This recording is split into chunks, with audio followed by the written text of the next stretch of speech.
Holy crap, this game is bad. So let me start out by saying that I am a huge fan of Boneworks. I loved that game when it came out. It ended up making it into one of my Game of the Year lists because at the time there wasn't really any fully realized single player experiences for VR titles. We didn't have Half-Life Alyx, and even nowadays you could still say that Boneworks is a testament to what VR games can accomplish if given the amount of time they need to develop. So almost all the trailers of Bonelabs had me pretty interested because I was expecting Boneworks, but just more. There was a promising video of the developers talking about how they had much better physics and better gunplay, and just in general, the biggest gimmick of this game was the fact that you could body swap your character into these different avatars, which is really, really cool, but I feel like players were being misled. This whole body swap ability thing, you only get like maybe halfway through the main campaign in the first place. And the way that the game is structured is just an incoherent mess. So the first tutorial level is kind of cool, even though I would barely call it a tutorial. It doesn't really teach you any of the controls better than Boneworks did.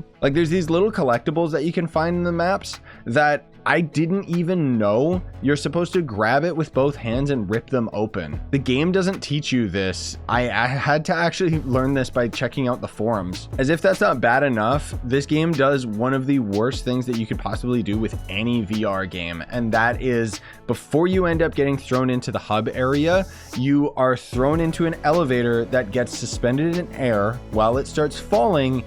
Meanwhile, you're in VR and your character model is completely separated from it. So for those that don't know, this is just something you do not do as a VR game developer because this is what makes people sick. I've got a very, very high tolerance for VR games and this kind of thing, so it didn't really bother me that much. But as soon as I saw it, I just thought like, what are these developers thinking? But anyways, I don't want to ramble about that too much. So now we're in the hub area and what, that's it? That's all you do? No, you have to wander over to this stupid crane and figure out that after you've gone through each of these different levels, you end up unlocking a power node on top of the level that you then use this barbaric crane game to put all of these power nodes into the proper location so that you can then progress through the quarantine zone, and now you are finally going through the linear campaign. I would have refunded this game, but by the time I figured out how to actually get to the campaign, my 2-hour window was up. I couldn't refund the game anymore. So I thought, okay, I'll press on. Let's just keep going. Let's just see if this game gets good. And yeah, about halfway through the campaign, it steps up, man. It steps up hard. As soon as you get the body swapping ability thing, it's really, really cool to change your avatar. Almost each of the levels is introducing a new avatar and what their strengths and weaknesses are. You got the one dude who's really good at like fist fighting and guns and stuff. You got the chick who's more nimble and really good at parkour and for some weird reason has boob physics. And as you're slowly unlocking all these different avatars, eventually you get the freedom to use all of these avatars at any given time, which sounds like just such a cool concept, right? Where you would be able to replay levels, being able to change your avatar at any time. There might be like a little secret area that you could only reach as one of the other characters that you couldn't reach on your first playthrough. Nope, none of that's here. None of those cool ideas are here at all. Instead, you just have an amalgamation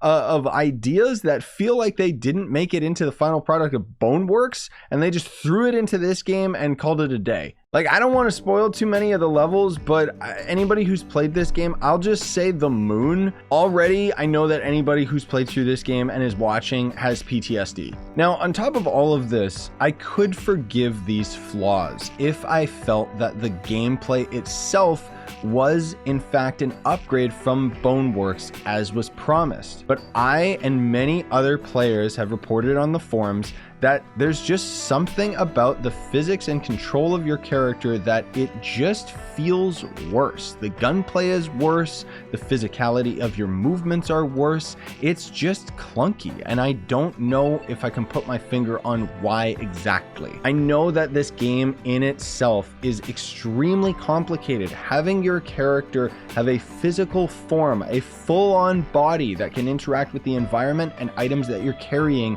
is an extremely difficult thing to pull off in a VR game, which is why in Boneworks it was pretty revolutionary while also being very, very janky.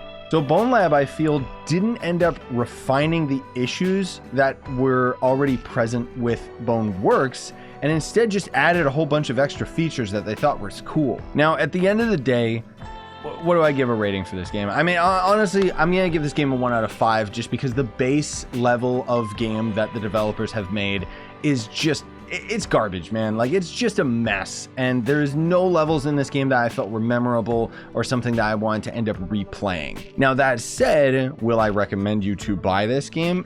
Eventually, yes. I know that's such a contradicting result, but at the end of it, this game is basically a very expensive modding tool, and if it ends up being popular enough, this could potentially end up being the Gmod of VR games, which in itself could be revolutionary. It's just that the base game itself, without any of the mods that are expected to come down the line, is just so severely lacking that I cannot recommend it in good conscience. Like, legitimately, I would rather replay through Stray again than play this.